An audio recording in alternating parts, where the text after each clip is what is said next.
Tá lá. Para fazer o... Pode desliga no quadrado. No quadrado? E começa de novo, Não. Ou depois põe a pausa. Pode pôr na pausa. A hora que Aqui? for. Aqui? É. A pausa é aqui? Isso. Queridos amigos, nossas cordiais saudações. Damos as boas-vindas a todos vocês aqui do lado dos encarnados e também, com muita razão, aos nossos amigos do outro lado da vida, nossos anjos da guarda, agradecendo ao Senhor da vida pela bênção desse momento e, sobretudo, ao Mestre Jesus, a quem nos reunimos nesse instante, porquanto disse o Mestre com tanta propriedade que ali onde estiver dois ou mais reunidos em torno do seu ideal, ele estaria presente, né? E eu amo essa expressão, muito embora as pessoas às vezes duvidam de que Jesus pode estar aqui nesse momento e também pode estar em Londres, em Nova York, não é? E em qualquer outro dos países desse planeta de Deus sob a sua governança. E algumas pessoas às vezes duvidam, viu, Ademir? Mas como assim? Como é que agora que nós vamos começar o nosso Evangelho, Jesus também está lá na China? Claro, é muito simples a explicação. O fato é que nós aqui precisamos literalmente levantarmos do charco para alcançar as luminiscências de Jesus, porque ele, como governador desse planeta, ele gira no planeta 24 horas por dia. Então Jesus sim está conosco aqui agora, observando, e nós estamos preparando o nosso espírito para podermos trabalhar, para nos reunirmos, falarmos coisas interessantes. E é por isso que nós começamos o nosso Evangelho dando as boas-vindas, agradecendo aos mentores da casa e aproveitando para dizer que no Santuário das Provas e Expiações nós colhemos essas mensagens muito bonitas que eu normalmente trago para vocês. Vamos distribuir hoje também. Mas eu queria chamar a atenção de que essa aqui fala tanto da nossa vida, né? Não são os ambientes que nos transformam, e sim nós que transformamos os ambientes. Aqui, quando entramos nessa casa, nos sentimos bem, não é, Ademir? Eu me sinto bem com vocês, sinto a emoção do nosso ambiente de trabalho, os mentores estão aqui.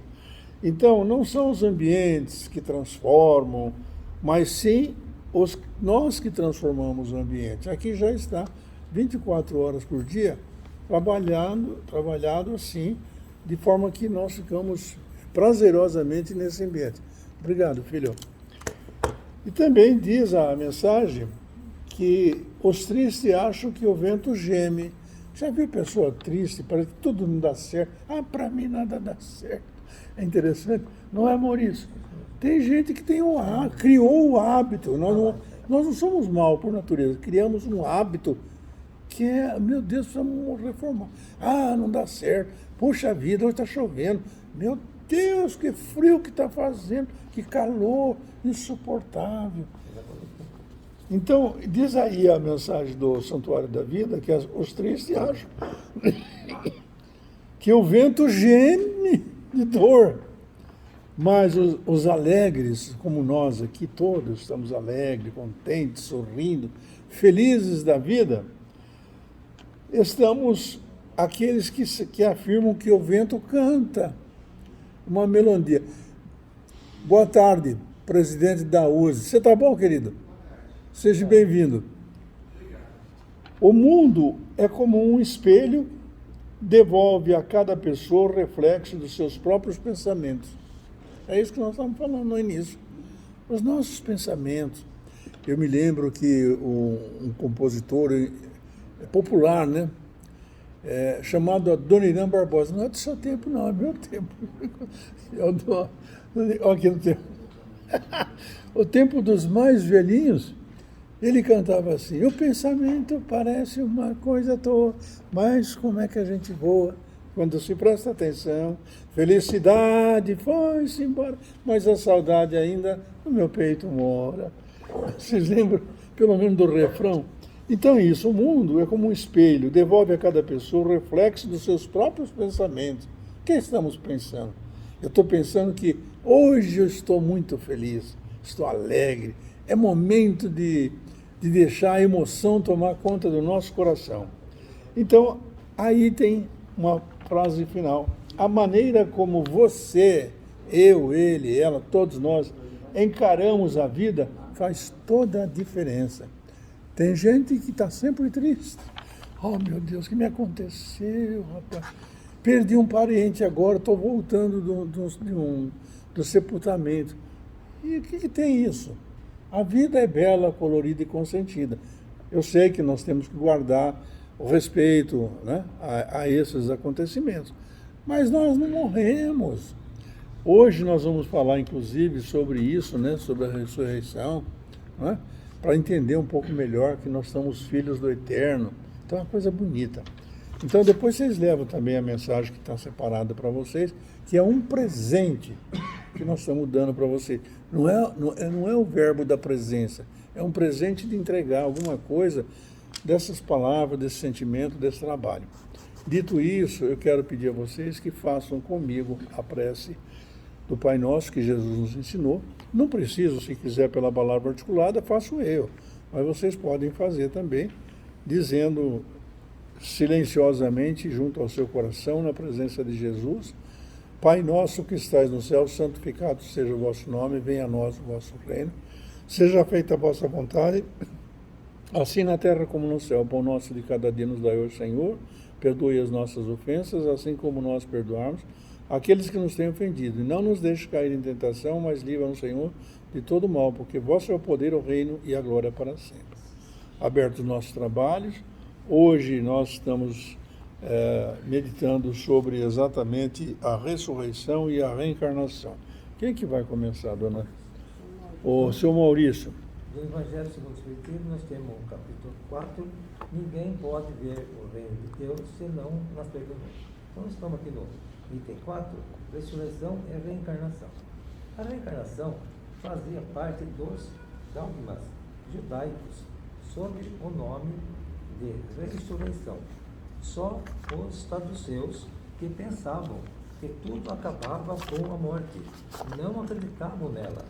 As ideias dos judeus sobre esse ponto, como sobre muitos outros, não estavam claramente definidas, porque não tinham senão noções vagas e incompletas sobre a alma, a sua ligação com o corpo. Eles acreditavam que um homem que viveu podia reviver, sem a interferirem com a precisão da maneira pela qual o fato podia ocorrer. Designavam pela palavra ressurreição o que o Espiritismo mais judicialmente chama de reencarnação. Com efeito, a ressurreição supõe o retorno à vida do corpo que morreu, o que a ciência demonstra ser materialmente impossível, sobretudo quando os elementos desse corpo estão já há muito tempo dispersos e absolvidos. A reencarnação é o retorno da alma ao espírito, ou o espírito à vida corporal, mas em um e o outro corpo novamente formado para ela, e que nada tem de comum com o antigo. A palavra ressurreição poderia assim aplicar-se a Lázaro, mas não a Elias, nem aos outros profetas. Se, pois, segundo sua crença, João Batista era Elias, o corpo de João não podia ser o de Elias, uma vez que se tinha visto João criança, e se conhecia seu pai e sua mãe. João podia, pois, ser Elias encarnado, mas não ressuscitado. Ora, havia um homem entre os fariseus chamado Nicodemos, senador dos judeus, e foi à noite encontrar Jesus e lhe disse: Mestre, sabemos que viestes da parte de Deus para nos instruir como um doutor, porque ninguém poderia fazer os milagres que fazeis se Deus não estivesse com ele. Jesus lhe respondeu: em verdade vos digo, ninguém pode ver o reino de Deus se não nascer de novo. Nicodemos lhe disse: como pode nascer um homem que já está velho? Pode ele entrar no ventre de sua mãe para nascer uma segunda vez?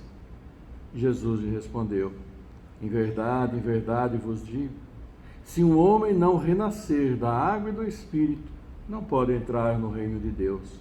O que é nascido da carne é carne, e o que é nascido do Espírito é Espírito. Não vos espanteis do que eu vos disse, que é preciso que nasçais de novo.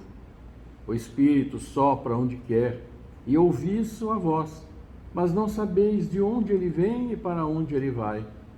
Ocorre o mesmo com todo homem que é nascido do Espírito. Nicodemos lhe respondeu: como isso pode se dar? Jesus lhe disse: que sois mestre em Israel e ignorais essas coisas? Em verdade vos digo, que não dizemos senão o que sabemos, e que não testemunhamos senão o que vimos. Entretanto, vós não recebeis nosso testemunho. Mas, se não me credes quando vos falo das coisas da terra, como me crereis quando vos falar das coisas do céu? O pensamento de que João Batista era Elias e que os profetas poderiam reviver sobre a terra se encontra em muitas passagens do Evangelho, notadamente nas relatadas acima, número 1, 2 e 3. Se essa crença tivesse sido um erro, Jesus não teria deixado de combater, como combateu tantas outras. Longe disso, ele a sancionou com toda a sua autoridade e a colocou como princípio e como uma condição necessária quando disse: ninguém pode ver o reino dos céus se não nascer de novo. E insiste ajuntando: não vos espanteis do que eu vos disse, que é preciso que nasçais de novo. Estas palavras, se um homem não renasce da água e do Espírito, foram interpretadas no sentido da regeneração pela água do batismo, mas o texto primitivo trazia simplesmente: não renasce da água e do Espírito, ao passo que em certas traduções a do Espírito se substituiu do Santo Espírito, o que não responde mais ao mesmo pensamento. Esse ponto capital ressalta dos primeiros comentários feitos sobre o Evangelho, assim como será um dia constatado sem equívoco possível. Para compreender o sentido verdadeiro dessas palavras, é preciso igualmente se reportar à significação da palavra água, que não era empregada na sua acepção própria. Os conhecimentos dos antigos sobre as ciências físicas eram muito imperfeitos, pois acreditavam que a terra tinha sido das águas e, por isso, consideravam a água como o elemento gerador absoluto. É assim que na Gênese estava dito: o Espírito de Deus era levado sobre as águas, flutuava na superfície das águas, que o firmamento seja feito no meio das águas, que estão abaixo do céu, se reúnam como os animais vivos que nadem na água e os pássaros que voam sobre a terra e sobre o firmamento. Segundo essa crença, a água tornara-se o símbolo da natureza material, como o espírito era o da natureza inteligente. Essas palavras, se o homem não renasce da água e do espírito, ou em água e em espírito, significam, pois, se o homem não renasce com seu corpo e sua alma. Nesse sentido é que foram compreendidas no princípio. Essa interpretação, aliás, está justificada por essas outras palavras. O que é nascido da carne é carne, e o que é nascido do Espírito é Espírito. Jesus faz aqui uma distinção positiva entre o Espírito e o corpo. O que é nascido da carne é carne, indica claramente que só o corpo procede do corpo, e que o Espírito é independente do corpo. O Espírito sopra onde quer, ouvi sua voz, mas não sabeis nem de onde ele vem, nem para onde ele vai. Pode-se entender como o Espírito de Deus, que dá a vida a quem ele quer, ou a alma do homem. Nesta última acepção, vós não sabeis de onde ele vem, nem para onde ele vai. Significa que não se conhece o que ele foi, nem o que o Espírito será. Se o Espírito ou alma fosse criado ao mesmo tempo que o corpo, saber-se-ia de onde veio, uma vez que conheceria seu começo. Como quer que seja, esta passagem é a consagração do princípio da pré-existência da alma e, por conseguinte, da pluralidade das existências. Pois é. Professor Ailton, nobre amigo, colega, companheiro de viagem, né, que agradavelmente ilustra aqui o nosso trabalho, está sempre conosco. Boa tarde, querida. Que cabelos lindos. Seja bem-vinda. Então tá bom. Ailton, por favor, faça as suas considerações, porque esse tema é tão importante na nossa vida, a gente fazer essa distinção entre... Porque tem muita gente que acha que não morre ainda. Vocês acreditam em pessoas que acompanham o seu sepultamento? Esse espírito acompanha e fala, mas esse cara que está aí parece comigo. Ele é mesmo.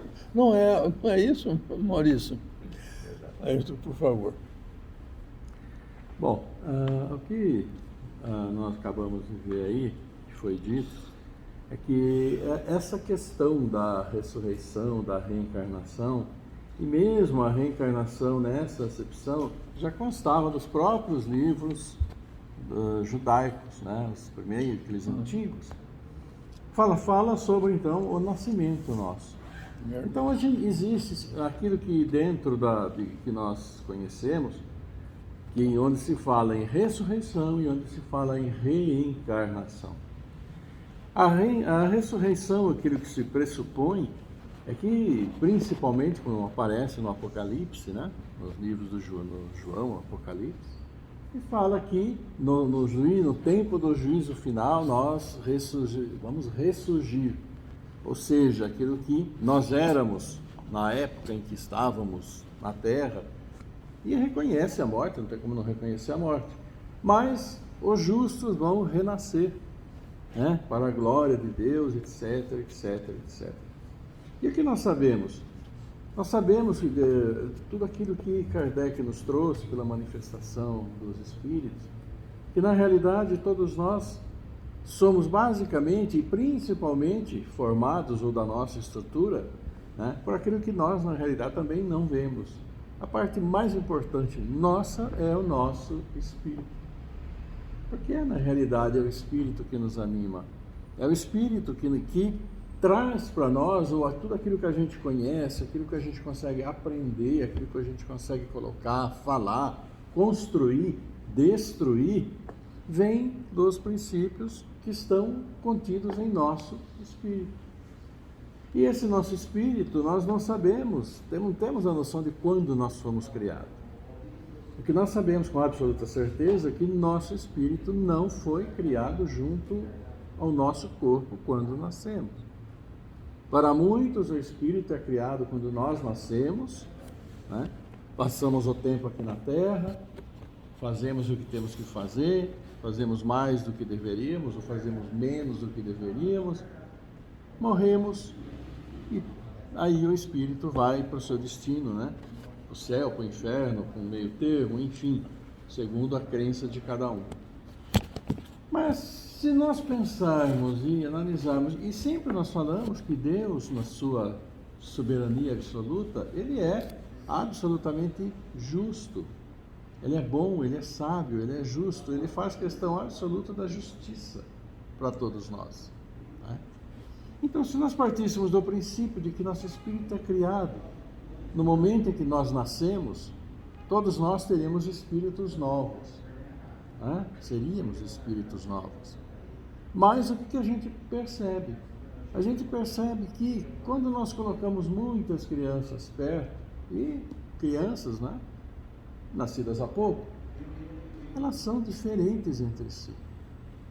Diferentes na sua maneira de ser, na maneira de se relacionar, né, na maneira de que consegue ir aprendendo as coisas dentro da sua própria idade, porque nós sabemos que isso existe. Então, o que explicaria isso? Por que tanta diferença se todos nós fomos criados ao mesmo tempo? Por que tanta diferença? E nós sabemos exatamente o porquê. Porque, na realidade, o que nós trazemos para a nossa vida, que é trazido pelo nosso espírito, o espírito de cada um de nós, é esta realidade de tantas e tantas encarnações passadas que nós tivemos. Aqui no livro fala, né? Ele fala do tempo bíblico, que Moisés, que é Elias, e que Elias era João, e que não sei quem, e Jesus se encontrou com Moisés, se encontrou com Elias. E é situações mesmo que fala, não, porque foi Elias que renascido. Então, há muitas citações na própria Bíblia que falam sobre isso, sobre essa capacidade que o Espírito tem de vir várias vezes. Né? E essa ressurreição, essa sempre dúvida que se fica entre ressurreição e reencarnação, essa questão semântica, a questão da palavra, a questão do seu significado. Porque ali é dito que mesmo desde o princípio a reencarnação ela já era aceita, como o Espírito voltando, um corpo novo, né? Porque ele fala assim, que Elias ressurgiu, reencarnou em São João Batista. Né?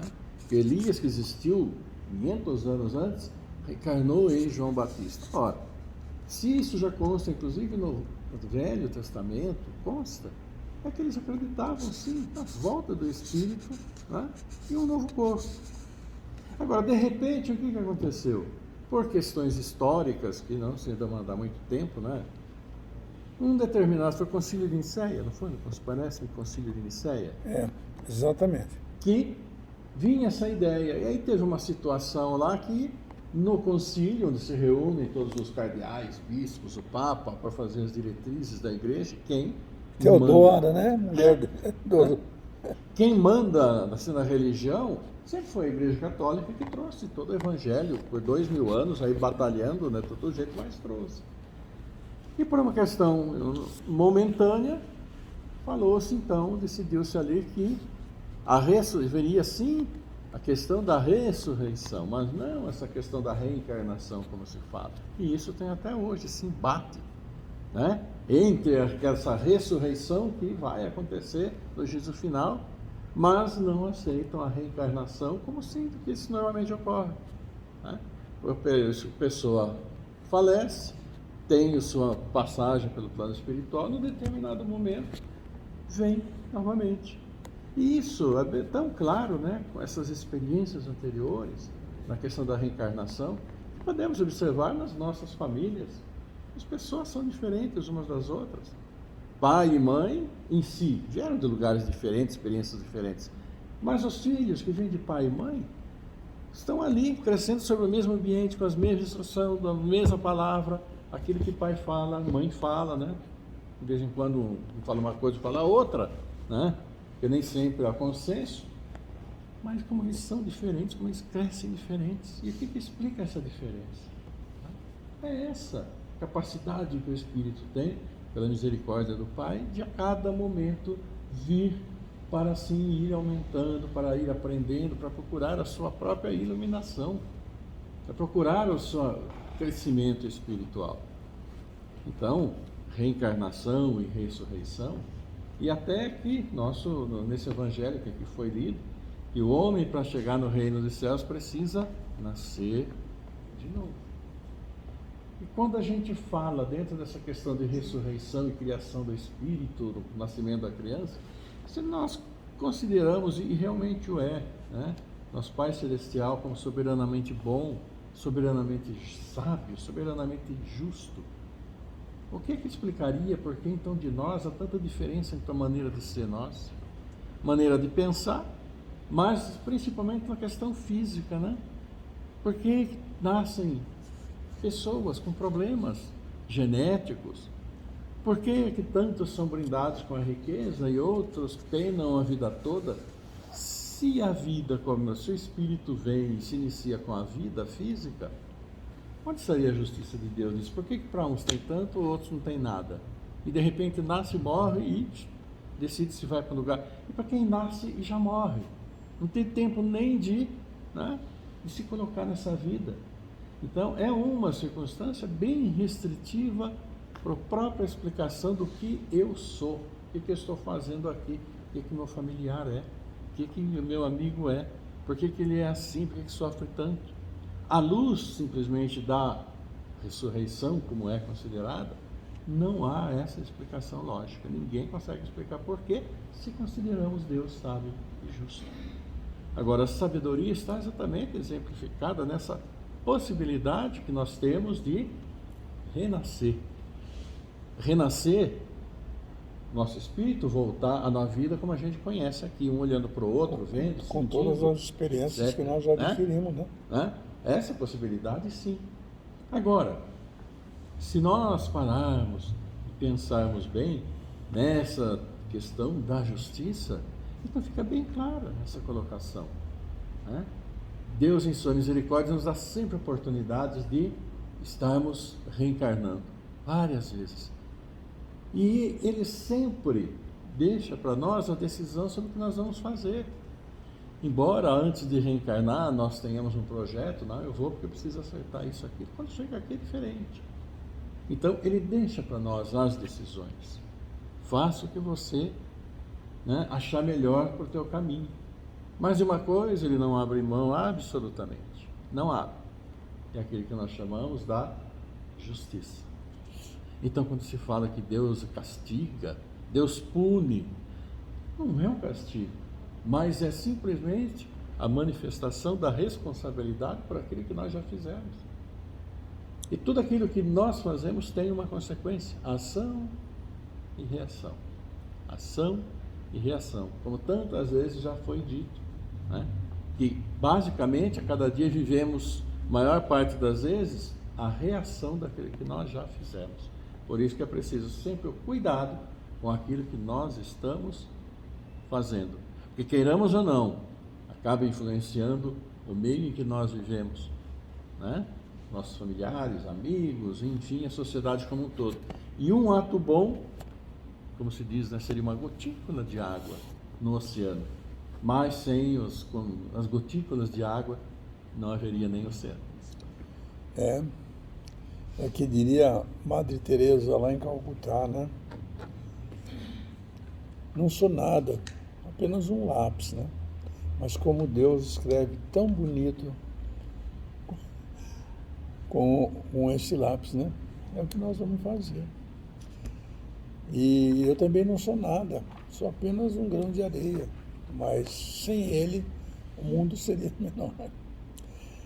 Eu queria aproveitar também as colocações do Ailton para dizer o seguinte, que como nós estamos estudando a reencarnação, e esse texto aqui me chamou muita atenção, porque o conhecimento dos antigos sobre as ciências físicas eram muito imperfeitos, pois acreditavam que a Terra tinha saído das águas e por isso consideravam a água como o elemento gerador absoluta dos meios das águas, e as águas que estão abaixo do céu se reuniram em um só lugar, que o elemento árido apareceu, aí que as águas produzam animais vivos que mantêm a água e os pássaros que voem sobre a terra e sobre o firmamento.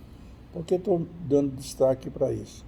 Porque essa crença é que dominou muito a nossa evolução.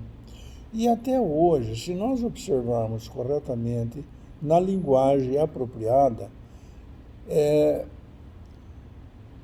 esse tema não é um tema da eternidade, porque nós sabemos que eterno é só o Deus Todo-Poderoso, nosso Pai Celestial. Então, quando a gente se refere a cada um de nós, somos filhos da divindade. Então, eu penso que se nós aplicássemos um neologismo, quer dizer, uma palavra nova, que já não é tão nova assim, para determinar a nossa origem, porque nós não saímos, nós não somos eternos. Eterno é só o Senhor da vida, que é incriado. Nós não temos alcance absolutamente para nada. Mas quando nós somos criados pelas mãos abençoadas do nosso Pai Celeste, que o monoteísmo já está em todo o globo terrestre. Tá? O monoteísmo é a crença em um só Deus. É Buda, é isso, é aquilo, é o Papa, pode acreditar em quem quiser, não há problema. Mas é só Deus que existe, o Pai Celeste. Então esse é eterno, não tem começo, não tem meio, nem tem fim. Mas eu, o Ademir, o Ayrton, todos nós fomos criados em um determinado momento. E quando fomos criados, então, nós passamos a usar essa expressão de um Eve eterno, porque a partir daí, nunca mais morreremos. Nós vamos aprendendo. O Ayrton falou, nós voltamos aqui para cumprir tarefas. E quando renascemos, nós renascemos com a beleza de trazer os nossos conhecimentos. Por que hoje nós melhoramos? Cada dia que passa, nós estamos melhor do que ontem. É uma esperança que nós temos porque é verdadeira. Então, notem que essa questão